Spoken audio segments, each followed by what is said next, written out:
ಮತ್ತೊಂದು ಕಡೆ ರಾಜ್ಯ ಸರ್ಕಾರದ ವಿರುದ್ಧ ಜಂಟಿ ಹೋರಾಟಕ್ಕೆ ಮೈತ್ರಿ ಪ್ಲಾನ್ ಅನ್ನು ಮಾಡಿಕೊಂಡಿದೆ. ಚಿನ್ನಸ್ವಾಮಿ ಸ್ಟೇಡಿಯಂನಲ್ಲಿ ಕಾಲ್ತುಳಿತ ಸಂಭವಿಸಿ 11 ಜನ ಪ್ರಾಣವನ್ನ ಕಳ್ಕೊಂಡಿದ್ದಾರೆ. ಹೀಗಾಗಿ ಈ ಕೇಸ್ಗೆ ಸಂಬಂಧಪಟ್ಟ ಹಾಗೆ ಸರ್ಕಾರವನ್ನ ಇಕ್ಕಟ್ಟಿಗೆ ಸಿಲುಕಿಸೋಕೆ ಮೈತ್ರಿ ನಾಯಕರು ಸಿದ್ಧತೆಯನ್ನ ಮಾಡಿಕೊಂಡಿದ್ದಾರೆ.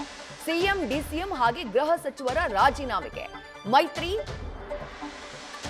ಪಣವನ್ನ ತೊಟ್ಟಿದೆ. ರಾಜೀನಾಮೆ ಪಡೆದ್ರೆ ಮಾತ್ರ ಹೋರಾಟಕ್ಕೆ ಫಲ ಅನ್ನುವಂಥ ನಿಲುವಿಗೆ ಮೈತ್ರಿ ನಾಯಕರು ಬಂದಿದ್ದಾರೆ ಅನ್ನುವಂಥ ಮಾಹಿತಿ. ನಿನ್ನೆಯೂ ಕೂಡ ಪ್ರತಿಭಟನೆಯನ್ನ ಮಾಡಿದ್ರು. ಜೊತೆಗೆ ಸಾಲು ಸಾಲು ವಾಗ್ದಾಳಿಗಳನ್ನ ಮಾಡಲಾಗಿದೆ ಸರ್ಕಾರದ ವಿರುದ್ಧ. ಸರ್ಕಾರ ಸುಳ್ಳು ಹೇಳ್ತಾ ಇದೆ ಅಂತ ಹೇಳಿ ದಾಖಲೆಗಳನ್ನ ನೀಡುವಂತಹ ಕೆಲಸವನ್ನು ಕೂಡ ವಿಪಕ್ಷ ಮಾಡಿದೆ.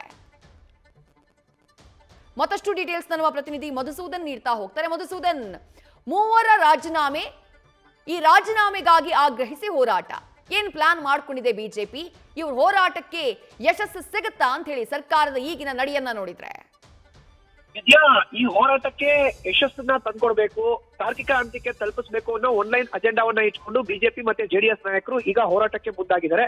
ಈಗಾಗಲೇ ನೋಡಿದೀವಿ, ಕಳೆದ 4 ದಿನಗಳಿಂದ ಕೂಡ ಸತತವಾಗಿ ಬಿಜೆಪಿ ಹೋರಾಟವನ್ನ ಮಾಡ್ತಾ ಇದೆ. ಜೆಡಿಎಸ್ ನಾಯಕರು ಕೂಡ ಬಿಜೆಪಿಯ ಹೋರಾಟಕ್ಕೆ ತಮ್ಮ ಬೆಂಬಲವನ್ನ ಸೂಚಿಸಿದ್ದಾರೆ. ಖುದ್ದು ಕೇಂದ್ರ ಸಚಿವರಾಗಿರುವಂತಹ ಎಚ್ ಡಿ ಕುಮಾರಸ್ವಾಮಿ ಅವರು ಕೂಡ ಬಿಜೆಪಿಯ ಜೊತೆ ಸುದ್ದಿಗೋಷ್ಠಿಯನ್ನ ಮಾಡೋದ್ರ ಮೂಲಕ ನಮ್ಮ ಮೈತ್ರಿ ಗಟ್ಟಿಯಾಗಿ ಇದೆ, ನಾವು ಈ ಒಂದು ಪ್ರಕರಣವನ್ನ ತಾರ್ಕಿಕ ಅಂತ್ಯಕ್ಕೆ ತಲುಪಿಸ್ತೀವಿ, ಸಿಎಂ, ಡಿಸಿಎಂ ಹಾಗೂ ಗೃಹ ಸಚಿವರ ರಾಜೀನಾಮೆಯನ್ನು ಪಡೆದೇ ಪಡಿತೀವಿ ಅನ್ನೋ ಒಂದು ಮಾತನ್ನ ಹೇಳಿದ್ದಾರೆ. ಇದರ ಮುಂದುವರೆದ ಭಾಗವಾಗಿ ಒಂದು ಕಡೆ ಆಸ್ಪತ್ರೆಯಲ್ಲಿ ಮೃತದೇಹಗಳು ಇದ್ದಾಗ ಬಿಜೆಪಿ ನಾಯಕರು ಕೂಡ ಭೇಟಿಯನ್ನ ಕೊಟ್ಟು ಅದರ ಬಗ್ಗೆ ಮಾತನ್ನ ಆಡಿದ್ದಾರೆ ಮಾಧ್ಯಮದ ಮುಂದೆ. ಜೆಡಿಎಸ್ ನಾಯಕರು ಕೂಡ ಭೇಟಿಯನ್ನ ಕೊಟ್ಟು ಮಾತುಕತೆಯನ್ನ ಆಡಿದ್ದಾರೆ. ಈಗ ಬಿಜೆಪಿ ಜೆಡಿಎಸ್ ನಾಯಕರು ಒಟ್ಟೊಟ್ಟಿಗೆ ಹೋರಾಟವನ್ನ ಮಾಡಬೇಕು ಅನ್ನೋ ನಿರ್ಧಾರವನ್ನ ಮಾಡ್ಕೊಂಡಿದ್ದಾರೆ.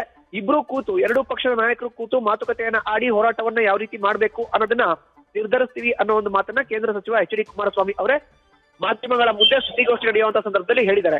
ಹೀಗಾಗಿ ಏಕಾಂಗಿ ಹೋರಾಟ ಅಲ್ಲ, ಬಿಜೆಪಿ ಜೆಡಿಎಸ್ ಗಟ್ಟಿಯಾಗಿ ಮೈತ್ರಿ ಮಾಡ್ಕೊಂಡಿದೆ, ಆ ದೋಸ್ತಿ ಮುಂದುವರಿಯುತ್ತೆ.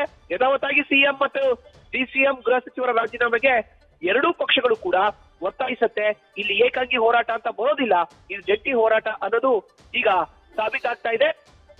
ಈ ನಿಟ್ಟಿನಲ್ಲಿ ಈಗ ಬಿಜೆಪಿ ಒಂದ್ ಕಡೆ ಅಖಾಡಕ್ಕೆ ಇಳಿದ್ರೆ ಜೆಡಿಎಸ್ ಕೂಡ ಅಖಾಡಕ್ಕೆ ಇಳಿತದೆ. ವಿದೇಶ. ಥ್ಯಾಂಕ್ ಯು ಮಧು, ತಮ್ಮೆಲ್ಲ ಡೀಟೇಲ್ಸ್ಗೆ. ನ್ಯೂಸ್ ಫಸ್ಟ್, ನಿರ್ಭೀತಿಯಿಂದ ನಿಮ್ಮ ಪರವಾಗಿ.